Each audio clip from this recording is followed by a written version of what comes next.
Je te tends la parole parce que là, on voit qu'on a des gens en live, on peut presque les traquer, les suivre, même si on ne sait pas forcément qui c'est, à part ceux qui se signalent, mais c'est des choses qu'on pourra de moins en moins faire avec la RGPD.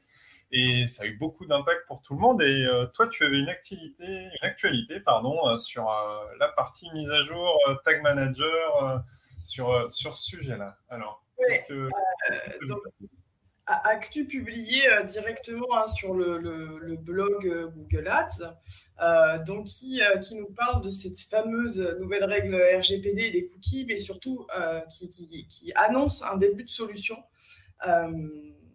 Donc en substance, la nouvelle règle pour les cookies et autres traceurs RGPD qui sera 100% effective à la fin du mois, elle occasionne une perte de données d'analyse qui nous touche directement dans le SEO, mais qui touche aussi énormément le SIA, et c'est là où ce problème-là intéresse directement Google. Donc, au niveau des Google Ads, typiquement, le ROI des actions est devenu difficile à calculer puisqu'on ne peut plus suivre les conversions, basiquement. Donc, les outils Google sont directement impactés par cette situation puisqu'ils sont incapables de remonter les conversions, les valeurs de conversion, et c'est finalement toute l'optimisation, qu'elle soit automatique ou manuelle, des campagnes qui devient totalement impossible. Donc, on s'attendait forcément à une riposte de Google pour combler ce manque-là, puisque qui dit perte de visibilité sur le ROI de la publicité dit forcément perte de dépenses sur la publicité. C'est vraiment un des arguments premiers du SIA, c'est de pouvoir calculer un ROI très précis et d'établir son budget en fonction du retour sur investissement. Donc la riposte ne s'est pas fait attendre et Google nous annonce qu'ils ont trouvé un moyen de récupérer plus de 70% des parcours de conversion d'annonces, ce qui permettra donc du coup de continuer à mesurer les performances complètes de ces campagnes Google Ads. Ils ont développé aussi un moyen supplémentaire de protection de la vie privée pour conserver des mesures précises lorsqu'il y a moins de cookies. Donc, il y a des histoires de hachage derrière de données.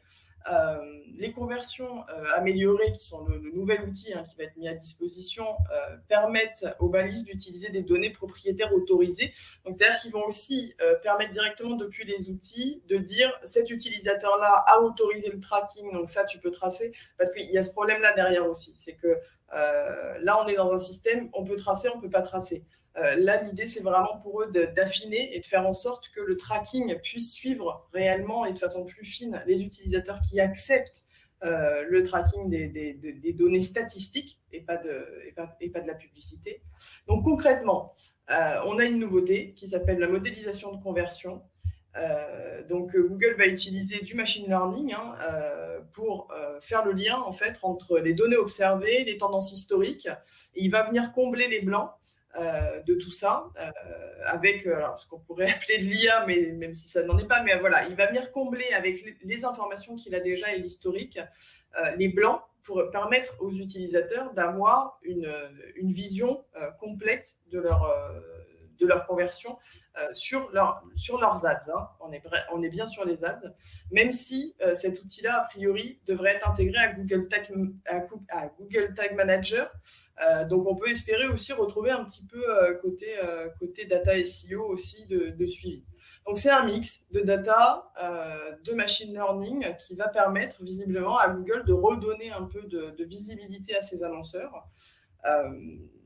Voilà, c'est en test chez plusieurs de leurs clients. Ils nous mettent un très beau case study qui nous explique qu'ils ont bien récupéré beaucoup de data et amélioré les conversions de leur campagne.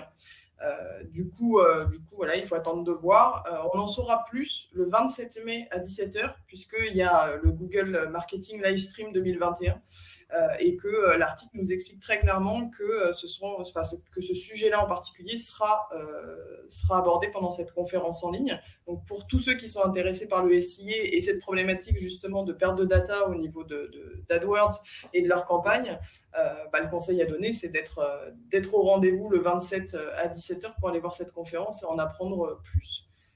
Voilà pour ma news de la semaine.